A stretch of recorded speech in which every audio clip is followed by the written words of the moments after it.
E eu queria agradecer ao Eduardo Damas, porque ele tem uma experiência muito rica. Ele deve ter contado no início, porque ele trabalhou em vários tipos de órgãos de comunicação social. Agora está nos chamados hebdomadários, quer dizer, é um semanário, mas já trabalhou muito em diários, que é outro ritmo, completamente diferente. Completamente diferente. Uma coisa é todos os dias, outra coisa é uma vez por semana, que não é bem assim, é todos os dias, mas sai uma vez por semana. E depois esteve presente, e está presente, vai muito à televisão, tem muita rádio, na internet é mais cuidadoso, apesar de tudo, mas também por lá anda, de vez em quando. Bom, isto para dizer que tem uma experiência, ele parece novo, mas já não é assim tão novo, uma experiência muito grande, e de tipos de jornalismo diferentes. Ele trabalhou em jornais, que eram jornais mais pesados, mais clássicos, mais antigos na maneira de concepção, e jornais mais próximos das pessoas, é verdade, mais intervenientes, mais atentos a problemas económicos, sociais, culturais e menos especulativos. Ele conheceu as duas realidades, que são muito marcadas em Portugal, quer dizer, vejam a diferença, por exemplo, agora vou para jornais diários, entre um público.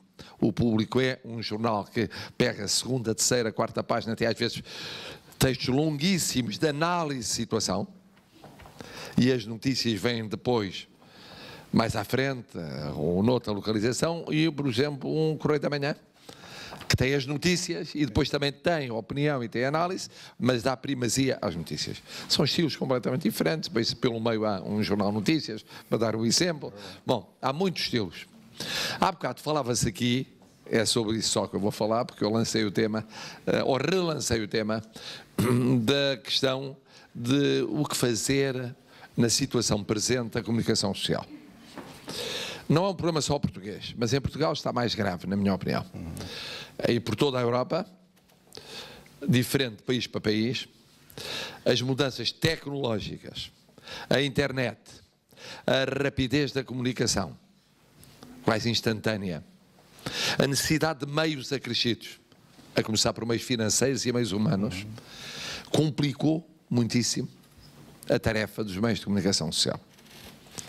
A começar na imprensa e a começar na mais pequenina. A primeira a começar a cair, que nem tortos, foi a imprensa regional e local, que tinha muito peso.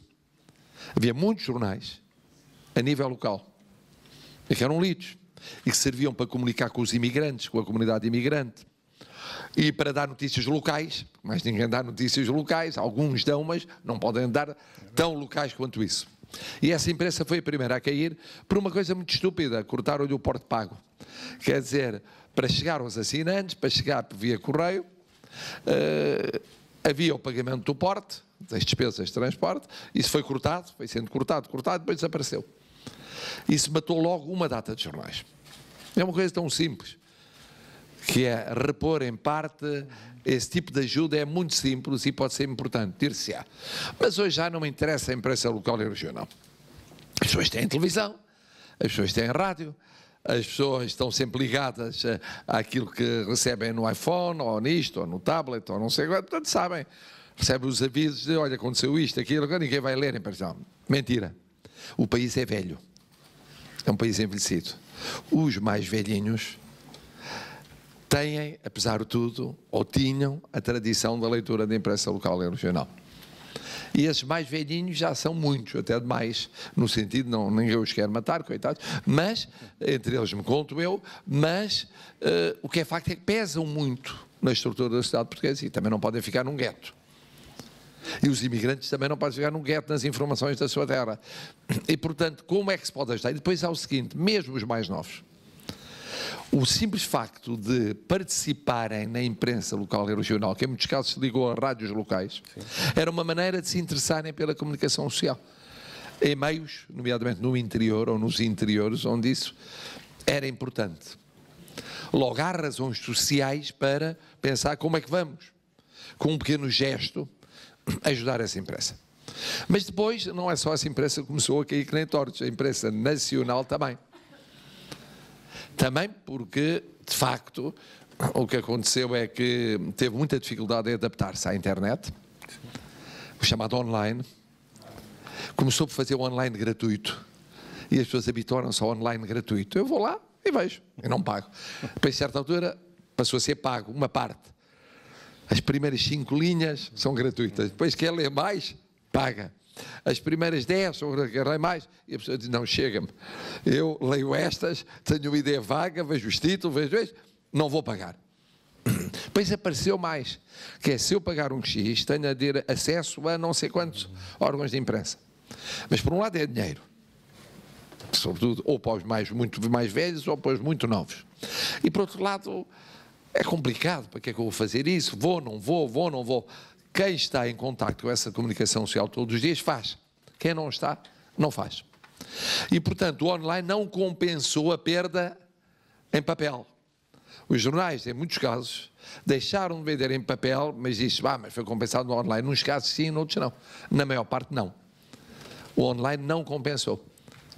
E não compensou porquê? Porque se esperava que a publicidade que havia no papel passasse para o online. De facto, o que paga os jornais é a publicidade. Não é a venda. A venda paga uma parte, as assinaturas pagam uma parte, mas a publicidade paga muito.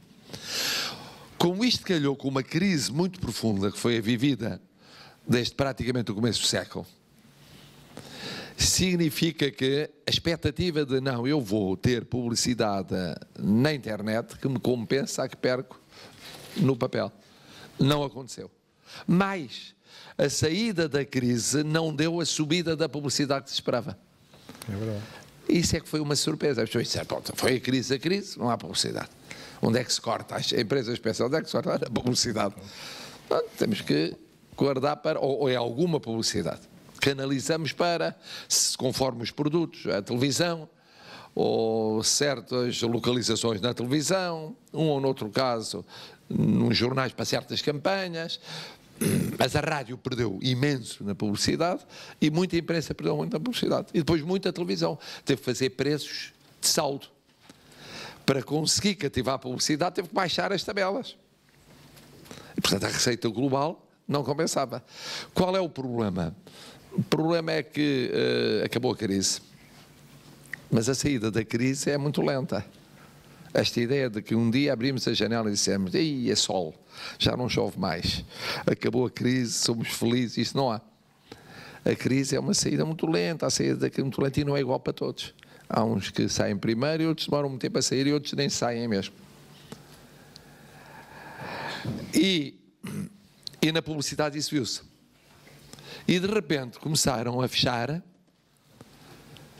ou a sobreviver com dificuldade, ou deixar de fazer papel. O Diário de Notícias deixou de haver em papel, só há online. Só há em papel no fim de semana, uma vez por semana. Mas era um jornal diário, que é semanário, é uma coisa muito especial. Logo, dir-se-á, bom, é a vida. Vão sobrevivendo uns e vão morrendo outros. O problema é que não estão a nascer novos. Podia dizer, se morrem hoje, nascem outros. E noutros países, em Espanha, em França, a Itália, vão permanecendo e vão nascendo. É verdade com um problema que foi aqui dito. Já não são os jornalistas os donos. Sim. São empresas que não têm nada a ver com a comunicação social. É que podiam ser empresas de comunicação social, não. Que estão noutros setores e dizem, apesar de tudo, vale a pena ter jornais, ou rádios, ou televisões. Nuns casos tem funcionado bem porque têm dado independência à comunicação social. Noutros casos dão independência, exceto se houver interesses dos grupos. É um grupo de petróleo. Podem ter toda a independência. Agora, se vai discutir petróleo, é um grupo de telecomunicações. Podem ter toda a independência, mas se vai discutir telecomunicações, estão a ver, passou a ser um problema efetivo. E está, pouco a pouco, a agravar-se. Como é que se resolve sem o Estado pôr a mão? Porque é evidente que a tentação de todos os governos é sempre pôr a mão na comunicação social. Porque não há nenhum governo que goste, ao começo do dia, abrir os jornais e dizer, este governo, conjunto de trogloditas, isto é não sei quanto, está tudo errado. Ninguém gosta. Faz parte da natureza humana as pessoas preferirem ouvir dizer bem ou ouvir dizer mal. E haver uma alergia, por muito aberto que seja o político, tem sempre essa alergia. E, portanto, tem sempre a tentação de dizer isto é muito injusto, tem que se telefonar para lá e dizer que isto não é assim. Ou então a melhor maneira é como é que nós devemos influenciar aquilo, porque isto não pode se ficar assim. Esse é um risco. Logo, tem que se estudar muito bem o que é possível. O que tiver de ser feito tem que ser via Parlamento, para ser não de um governo, não de um partido, mas o mais amplo possível. Tem que ser por uma via, sei lá, por exemplo, via fiscal, no sentido de as empresas jornalísticas, mas tem que ser uma coisa genérica, ter um tratamento favorecido em relação a outras empresas por causa da missão pública que é a comunicação social. Ou então, como fazem alguns países como o Canadá, financiar os leitores.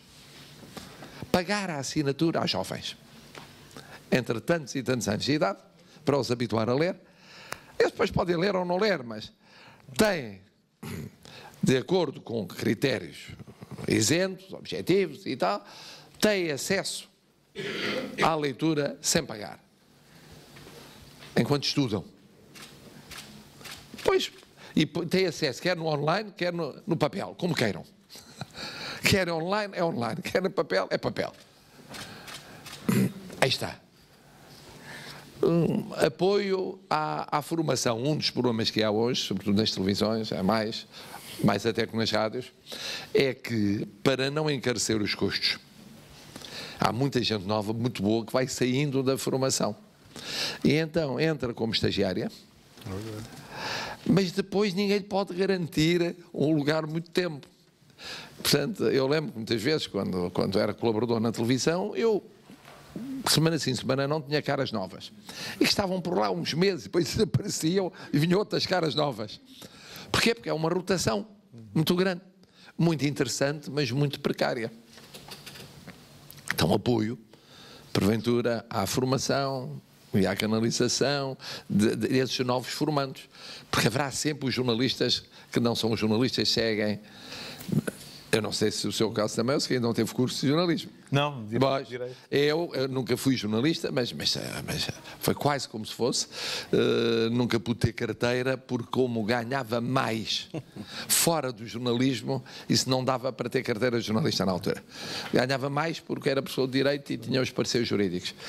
E ganhava mais, e, portanto nunca foi.